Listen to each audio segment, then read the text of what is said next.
한 번쯤은 내가 잘못하지 않았는데 사고가 난 적이 있을 것이다. 교통사고든 억울한 사건이든 싸움에 휘말리든 날벼락이라고 생각되고 기분 나쁘고 나만 피해자가 된 것 같은 기분이 든 적은 살면서 한 번쯤은 있을 것이다. 사실 이것을 알기 전에는 몰랐다. 나만 억울했고 사람들이 가만히 있는 나만 공격한 것 같았다. 그러다 보니 세상에 불만과 원망이 가득 찼고 쌓이다 보니 사는데 의미를 느끼지 못했다. 겁이 많아 죽는다는 표현은 못하고 먼지가 되어 모든 게 사라졌으면 좋겠다 라는 생각이 든 적이 있었다. 내가 우연히 크게 맞았다거나 다쳤다거나 사고가 났다면 어떻게 해야 할까?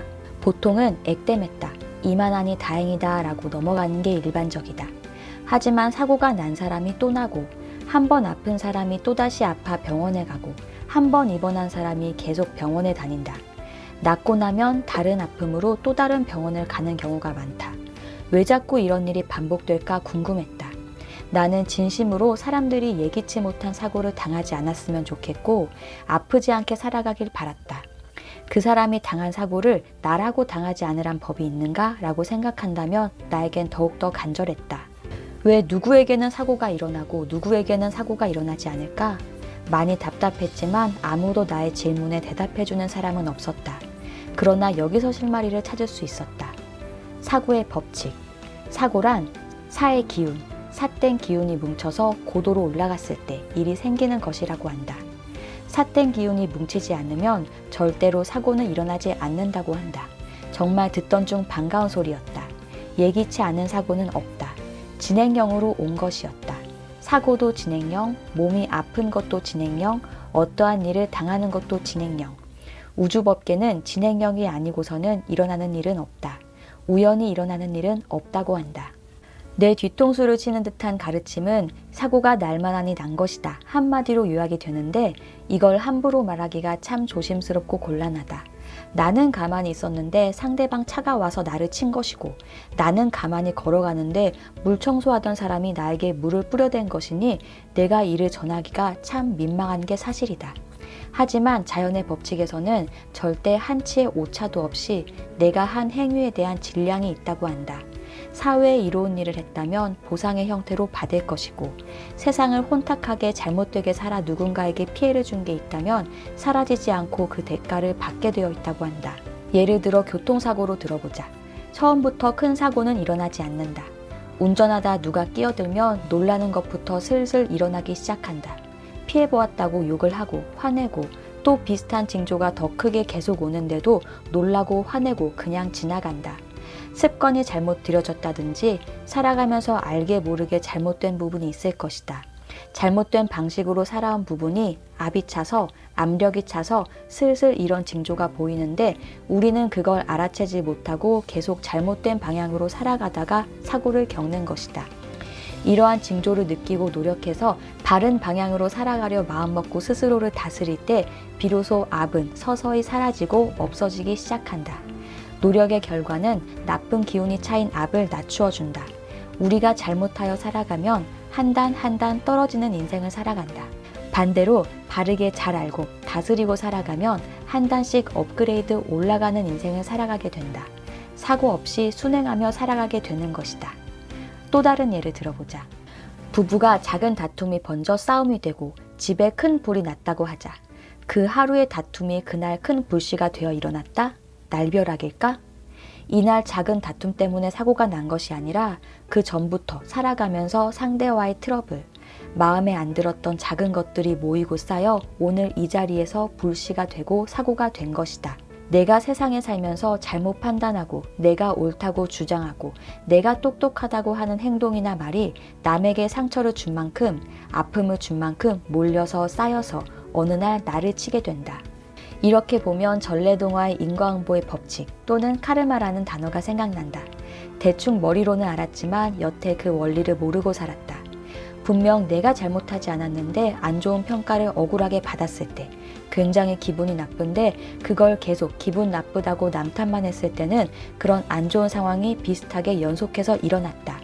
딱 그 상황만 봤을 때는 나는 피해자고 억울하게 당한 사람이었다. 하지만 이때 멈춰서서 곰곰이 생각해 보았다. 내가 다른 위치에 있을 때 다른 누군가를 곤란하게 하거나 억울하게 한 적은 없었는가? 나는 또 다른 누군가의 시간을 함부로 낭비하게 한 적은 없었는가? 생각해보니 나도 모르게 눈물이 나왔다. 그렇게 한 번 알고 나니 그 뒤로는 그런 불상사는 일어나지 않았다. 또 다른 사건이 있었다. 병원에 시술받은 뒤 지불한 돈이 정당하지 않은 것 같아 환불을 요구했는데 안 된다고 하여 결국 끝까지 악착같이 따져서 환불을 받았다. 그때는 후련했고 정의를 찾은 것 같은 승리감도 느꼈다. 그렇게 그 일도 잊을 때쯤 몇 개월 뒤 그와 비슷한 액수만큼 누군가 내 가방에서 돈을 훔쳐갔다.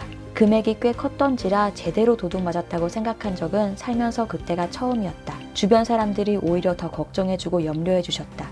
그런데 신기하리만큼 내가 그때 병원에 환불받은 금액과 거의 같은 액수라서 그 사람 탓하지도 않았고 굳이 범인을 누군지 밝히려 용쓰지 않고 조용히 생각하고 덤덤히 넘어갔다. 분명 예전의 나였으면 내 가방에 돈을 훔쳐간 범인을 찾아야 한다고 난리를 치며 분노의 끝을 보여줬을 것이다.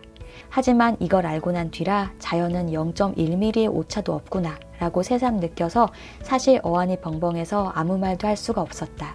자연은 내가 미워서 나를 아프게 한 것이 아니라 바르게 알고 가라고 작은 꿀밤을 주는 것인데 그것을 알지 못하고 계속 화내고 탓했던 것이었다. 에라이 나는 그런 거 모르겠고 나는 산전수전 다 겪어서 더 이상 어려울 것도 없다 라고 생각해서 끝이면 다행이지만 아쉽게도 어려움의 단계는 마이너스까지 있어 한계가 없다. 그래서 나는 작은 어려움이나 아픔이 왔을 때 차라리 한번 생각해보고 얼른 깨우치는 게 내 몸과 마음에 훨씬 이로웠다. 사는 게 전보다 훨씬 더 편해졌다.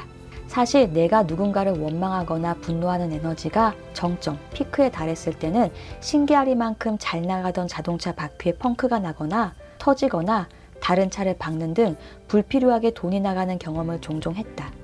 예전에는 1년에 몇 번이나 주기적으로 그러한 사건이 있었는데 이 공부를 하면서 몇 년이 지나도록 그런 일은 없었다. 또 사람들과의 대화에 치여 기분이 나빠 기운이 상했는데 상대를 대하는 방법을 배우니 좋은 에너지로 대화하다가 가벼운 마음으로 집에 돌아갈 수 있었다. 사람들 사이에서 내가 잘나고 싶었던 못난 마음은 자연히 알았다. 사람이 자연이며 신이다. 사람은 육신의 형태를 가지고 있지만 육신을 벗으면 신, 그러니 고유한 센서가 존재한다. 굳이 말을 하지 않아도 느낌으로 파악할 수 있는 게 사람이다. 그 사람들은 나를 기가 막히게 파악했고 잘나고 싶어하는 나를 치고 어렵게 했다. 그 원리를 나는 너무 늦은 나이에 알게 되었다. 하지만 지금이라도 알아서 다행이라고 생각한다. 갑자기 사고가 나거나 갑자기 병에 걸렸다거나 말 못할 큰 어려움이 왔다면 한 번은 멈춰 돌아보고 내가 무심코 지나친 것은 없는지 반성하고 겸손한 마음으로 돌아보기로 했다.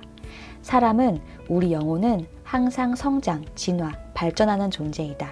자연은 내가 미워서 사고를 내게 하고 어려움을 주는 게 아니라 바르게 갖추고 성장하라고 알려주는 것인데 내가 그걸 알지 못하고 계속 남 탓, 화내고 탁한 기운으로 세상을 어렵게 한다면 사고가 생길 수밖에 없다. 어려움 없이 살기 위해서는 바르게 갖추고 질량이 차서 사회에 빛나는 일을 하고 빛나게 살면 탁한 기운이 사라진다. 안전하고 평온하고 건강하게 살기 위해 나는 또다시 배운다. 감사합니다.